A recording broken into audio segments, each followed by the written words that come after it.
اب میں آپ کو ایک حدیث سنانے چلا ہوں جس میں ایک عجیب نقشہ سامنے آتا ہے کہ یہ مہدی جب ظاہر ہوں گے تو کس طور سے ظاہر ہوں گے، ان کے ظہور کی کیفیت کیا ہوگی، کیف یظہر۔ یہ روایت ہے حضرت ام سلمہ سے رضی اللہ تعالی عنہا، حضور کی زوجہ محترمہ ہے، فرماتی ہیں ام سلمہ عن النبی صلی اللہ علیہ وسلم قال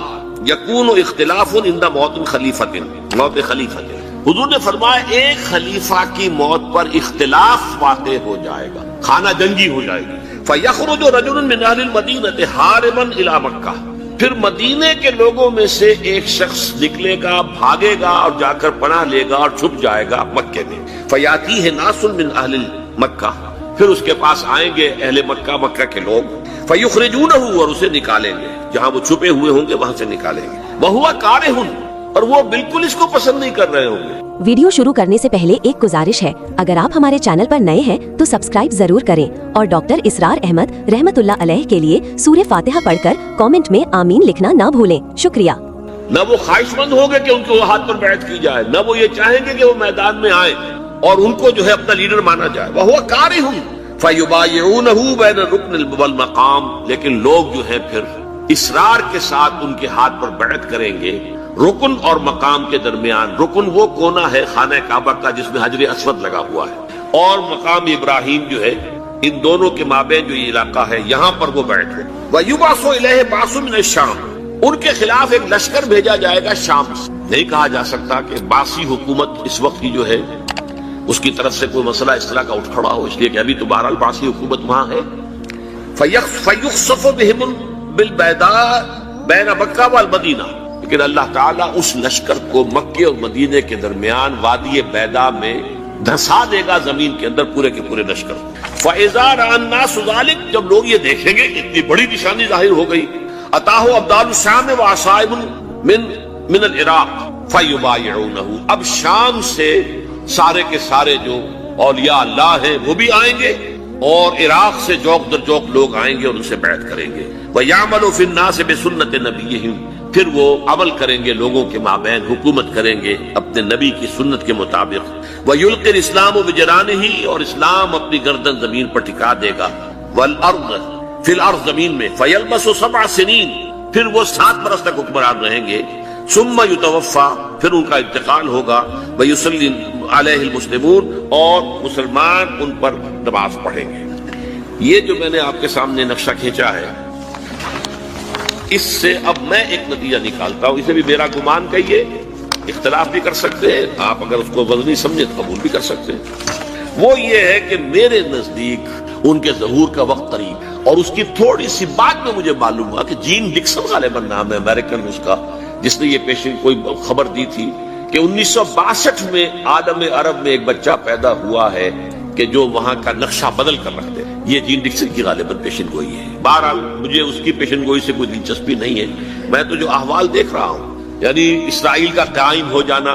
اور اس کے بعد اب یروشلم کا مسلمانوں کے ہاتھوں سے نکل جانا، اور اب گویا کہ وہ الملحمۃ العظمیٰ جو ہے تلی کھڑی ہے، کسی بھی وقت جو ہے یہ جو ہے وہ لاوا پھٹ سکتا ہے، آتش فشاں پھٹ سکتا ہے۔ تو یہ تمام حالات ایسے ہیں کہ جن کی وجہ سے میں سمجھتا ہوں کہ ایک تو جو قرآن مجید کے اشارات میں نے آپ کو بتائے، 14 صدیاں، 14 دن میں چاند کا پورا ہونا، والقمر اذا اتسق، 14 دن میں 14ویں کا چاند، اسی طرح اب یہ 14 صدیوں کے بعد یہ صدی جو 15ویں صدی ہے، یہ در حقیقت ظہور امام مہدی کی صدی، اور یہ ہے آغاز وحی سے قبل کا، کیونکہ حضور کی زندگی میں یہ جو دن آئے تھے 25 برس کی عمر سے لے کے 40 برس کی عمر تک، 25 برس کی عمر تک کی آپ کی زندگی بڑی مشقت کی زندگی رہی، بڑی محنت کی زندگی رہی، افلاس کی زندگی، تنگ دستی کی زندگی۔ این بچپن میں آپ بھیڑے بکریاں چراتے علی قرابیط، چند ٹکوں کے عوض، یہ حضور کے اپنے الفاظ، میں چند ٹکوں کے معاوضے پہ اب بھیڑے بکریاں چراتا۔ پھر آپ ذرا بڑے ہوئے، اس لیے کہ ابو طالب جو ہے وہ بہت ہی مفلس انسان تھے، سرپرستی تو وہ کر رہے تھے، لیکن واقعہ یہ ہے کہ پرورش کی ہے محمد رسول اللہ نے خاندان ابو طالب، اپنی مزدوری سے، اپنی محنت سے، اپنی مشقت سے۔ پھر آپ نے تجارت کرنی شروع کی ملازمت کی شکل میں، تو یہ 6 دن تھے۔ وَوَجَدَكَ عَائِلًا فَأَغْنَىٰ، پایا اللہ نے آپ کو کیا تنگ دست تھے، تو اللہ نے غنی کر دیا۔ غنی کس طور سے کیا؟ حضرت خدیجہ سے شادی ہوئی 25 برس کی عمر میں، جو عرب کی متمول ترین خاتون، ان کی اپنی فرمائش پر انتہائی محبت کرنے والی، تو واقعہ میں آپ کو سنا رہا تھا کہ اس زمانے میں یہ 25 برس سے لے کر اور 40 برس کی عمر شریف کے مابین کبھی یہ واقعہ پیش آیا ہے کہ حضور ایک دفعہ کہیں نکل گئے مکے سے باہر. مختلف وادیاں ہیں، پہاڑ ہیں، پہاڑوں کے مابین وادیاں. ایک وادی میں آپ نے دیکھا وہ قبیلہ آ کر پڑاؤ ڈالے ہوئے، انتہائی مفلوق الحال، بھوک کی وجہ سے جسم سوکھ کر کانٹے ہوئے ہیں، تن پر کپڑے نہیں. حالت دیکھ کر آپ آئے، انتہائی ملول اور غمگین ہو کر گھر میں آ کر چادر لے کر لیٹ گئے. اب پوچھا حضرت خدیجہ نے کیا ماجرا ہے، کیا بات؟ آپ نے فرمایا میں گیا تھا باہر فلاں وادی میں، دیکھا فلاں گھاٹی قبیلہ ہے، پڑاؤ ڈالے ہوئے اور یہ حال. حضرت خدیجہ اور فرمانے لگے کہ میرے پاس دولت نہیں ہے کہ میں ان کے لیے مدد کر سکوں. سرمایہ تو حضرت خدیجہ کا تھا، آپ کی اپنی ذاتی دولت تو نہیں. اس پر حضرت خدیجہ نے فرمایا اچھا آپ جائیے اور بڑے بڑے قریش کے چند سرداروں کے نام دیے کہ ان کو بلانا ہے. حضور گئے، وہ سب آ گئے. اتنی دیر میں اتنا بڑا ڈھیر اشرفیوں کا حضرت خدیجہ نے لگا دیا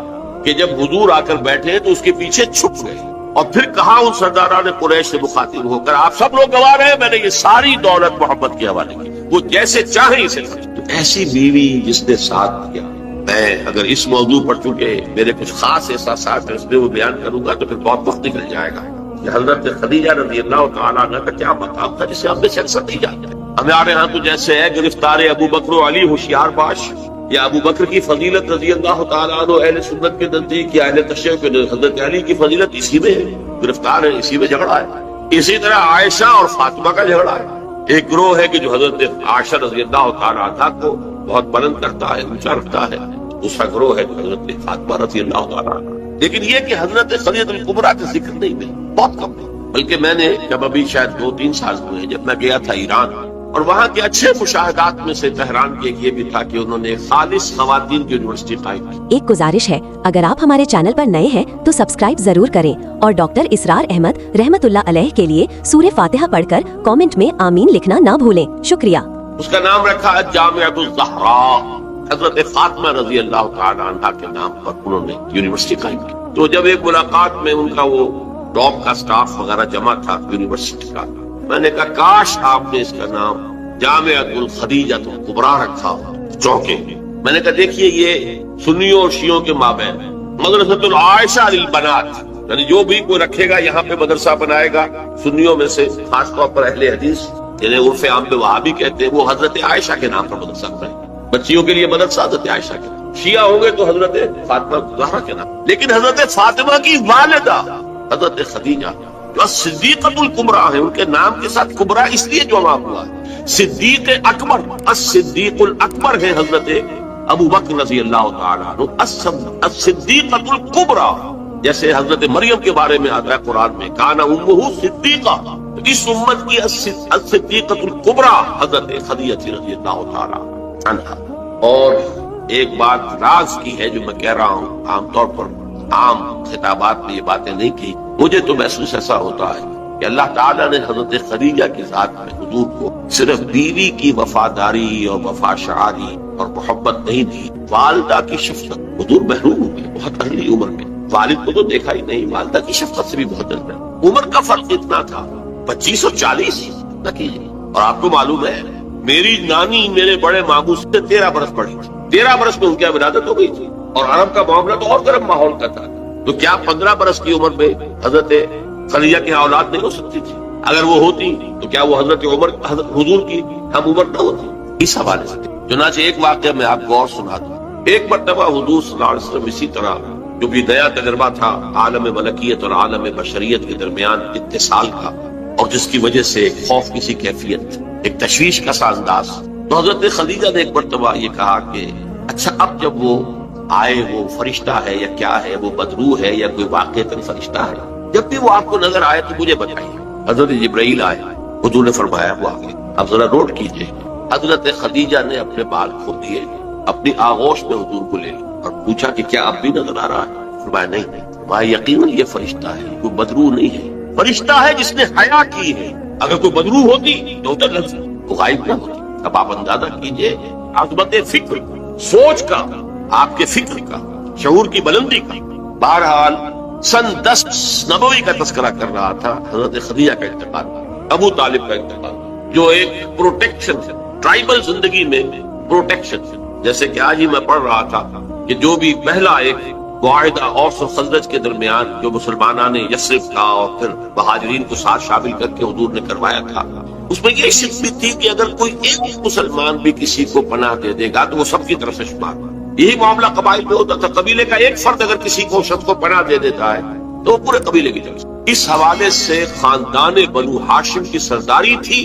ابو طالب کی، اور وہ پروٹیکشن دے رہے تھے محمد عربی صلی اللہ علیہ وسلم، اگرچہ ایمان نہیں لایا لیکن وہ ایک طبی محبت تھی، اور اس طبی محبت کی بنیاد پر انہوں نے خاندان بنو ہاشم کا سایہ کیا ہوا تھا حضور پر صلی اللہ علیہ وسلم۔ اب ظاہر بات ہے کہ اگر بقیہ دوسرے قبیلے جو تھے اس کے سردار وہ اگر کوئی اقدام کرتے حضور کے خلاف تو یہ گویا کہ بنو ہاشم کے خلاف اعلان جنگ ہو جاتا اور ان فائٹنگ شروع ہو جاتی، خانہ جنگی سول وار مکے میں شروع ہو جاتی۔ یہ وجہ ہے کہ 10 برس تک اس اقدام کی جرت انہیں نہیں، سفارتیں لاتے رہے، ابو طالب کے پاس سفارتیں آئیں، کبھی لالچ پیش کیا، آپ ان سے کہیے اگر انہیں دولت چاہیے تو ضرور سیم و زر کے ہم انبار لگا دیں کہ تک، انہیں کوئی سیادت چاہیے تو ہم انہیں اپنا بادشاہ ماننے کو تیار ہے، اگرچہ ہمارا کوئی مزاج نہیں ہے کسی بادشاہ کو ماننے کا، ان کو مان لیں گے، اور اگر کہیں شادی کرنا چاہیں تو اشارہ کرتے ہیں قریش کے جس بڑے سے بڑے گھرانے میں کہیں گے آپ ان کی شادی کر دیں۔ یہ بھی تھی آفر جب حضور نے فرمایا تھا کہ چچا جان چاہے یہ میرے داہنے ہاتھ پر سورج اور بائیں پر چاند رکھتے تب بھی میں اپنے اس دعوت سے باز نہیں۔ ان کا مطالبہ یہ تھا کہ یہ دعوت ختم کرو، ہمارے معبودوں کو برا نہ کریں، جس کے ضمن میں پھر آخری جبکہ ابو طالب بستر مرگ پر تھے اس وقت جو آخری سفارت آئی ہے، اور انہوں نے آخری چیلنج کیا کہ ابو طالب اب بھی اگر تم باز نہیں آتے تو پھر ٹھیک ہے، ہمارا الٹیمیٹم ہے، آؤ میدان میں مقابلہ کرو یا روک لو اپنے بھتیجے۔ اس پر جب ابو طالب نے بلایا اور حضور سے کہا ہے کہ بھتیجے مجھ پر اتنا بوجھ نہ ڈالو جو میں برداشت نہ کر سکوں، ظاہر بات ہے اکیلا خاندان بنی ہاشم پورے قبیلہ قریش کا مقابلہ، پھر خود جو ہے نہایت ضعیف بوڑھے اور بستر ملک پر ہے تقریباً، بھتیجے مجھ پر اتنا بوجھ نہ ڈالو، اسے میں برداشت نہ کر سکتا۔ اس پر حضور کی آنکھوں میں آنسو کہ ایک ہی مرئی سہارا دنیا میں ویزیبل اسباب عالم کے اعتبار سے ایک پروٹیکشن، ایک سہارا، ایک مدد کی شکل تھی، آج وہ بھی جا رہی ہے۔ سب کہا آپ نے ایک ہی چچا جان، اب تو یا تو یہ بات پوری ہو کر رہے گی اور یا میں اپنے آپ کو اسی میں ہلاک کر دوں گا، میرے لیے کوئی ریٹریٹ کا کوئی امکان نہیں ہے، کوئی واپسی کا کوئی امکان نہیں ہے، پسپائی کا کوئی۔ بہرحال میں نے یہ سارا پس منظر بتایا ہے عام الحزن، اور یہ ابو طالب کا بھی انتقال ہو گیا، وہ پروٹیکشن ختم ہو گیا، بلکہ اب بنو ہاشم کا سردار ابو لہب ہے جو خود دشمن ہے انتہائی، یوں سمجھیے کہ زہریلا دشمن، جس نے اس وقت کہہ دیا تھا تبا لکا لہذا جماعت، جس نے اپنے دونوں بیٹوں سے حضور کی دونوں صاحبزادیوں کو طلاق دلوائی۔ طلاق وہی مانا وہاں تو در حقیقت نسبت کا ہو جانا ہی ایک طرح کا نکاح ہوتا ہے، وہ نکاح باقاعدہ ہو جائے گا لیکن نسبت ہو گئی، منسوب ہو گئی، تو گویا کہ ایک رشتہ قائم ہو گیا۔ دونوں بیٹے تھے ابو لہب کے جن سے حضور کی 2 صاحبزادیوں کا رشتہ تھا، ان دونوں نے آ کر نہایت گستاخانہ انداز میں، توہین آمیز انداز میں آ کر حضور کے سامنے کھڑے ہو کر اور کہا کہ ہم تمہاری بیٹیوں کو طلاق دیں۔ سارا سب جیلے ہیں حضور صلی اللہ علیہ وسلم۔ اب وہ ہے بنو ہاشم کا سردار، کیا نکلے گا نتیجہ؟ پروٹیکشن ختم، اب تو جو بھی چاہیں گے وہ دارالندوا میں فیصلہ کریں گے۔ لہذا آپ گئے طائف کی طرف، یہ حضور کی مکی زندگی کا اہم ترین واقعہ ہے۔ حالانکہ اس سے پہلے 3 برس کا آپ کا شیب بنی ہاشم کے اندر جو گھیراؤ رہا اور مقاطعہ رہا اور بائیکاٹ رہا، کھانے پینے کی چیزیں جو ہے روکی گئیں، بدترین قسم کی فاقہ جو ہے کشی کرنی پڑی پورے خاندان بنی ہاشم کو، حالانکہ وہ سب کے سب ایمان تو نہیں لائے تھے، لیکن اس جرم کی پاداش میں کہ بنو ہاشم محمد کا ساتھ نہیں چھوڑ رہے، لہذا پورے خاندان کو جو ہے اس کے ساتھ بائیکاٹ ہوگا، اور بائیکاٹ کے نتیجے میں بنو ہاشم کا پورا خاندان شیب بنی ہاشم میں، اور جس کو شیب ابی طالب بھی کہتے، 3 برس تک محسوس رہا، کوئی چیز کھانے کے لیے نہیں، کوئی اللہ کا بندہ حکیم ابن حزام جیسی شخصیت ہے، بنیادی طور پر نیک شخصیت، وہ کہیں پہاڑ کی چوٹی پر چڑھ کر نیچے اتر کر، ورنہ پہاڑ جو وادی ہے اس کے دونوں سروں کے اوپر پہرے ہیں، کوئی جا ہی نہیں سکتا، اب پہاڑ کراس کرے اتر کے کوئی شہد دے آئے، اس لیے کہ وہ بہت قریبی عزیز سے حضرت خدیجہ کے رضی اللہ تعالیٰ عنہ، تو اپنی رشتہ داری کا بھی وہ رشتہ داری کبھی لے آئے، ورنہ وہ وقت بھی آیا ہے کہ بنو ہاشم کے پھول جیسے بچے بلک رہے ہیں، کھانے کو کچھ نہیں ہے، کچھ نہیں ہے سوائے اس کے کہ سوکھے چمڑے ابال کر ان کا پانی ان کے حلق پر ڈب دیا جائے۔ لیکن اس کو بھی میں سخت ترین نہیں کہتا، حضور صلی اللہ علیہ وسلم کے لیے ذاتی طور پر جو سخت ترین مرحلہ آیا ہے وہ یوم طائف ہے، جس کی ایک گواہی حضور کے اپنے قول میں کہ حضرت عائشہ نے ایک مرتبہ پوچھا رضی اللہ تعالیٰ عنہ کہ کیا آپ پر یوم احد سے بھی زیادہ کوئی سخت سے گزرا ہے؟ ان کے ہوش میں ظاہر بات ہے یوم احد حضور مجروح ہوئے، زخمی ہوئے، دندان مبارک شہید ہوئے، خون کا فوارہ چھوٹا، آپ پر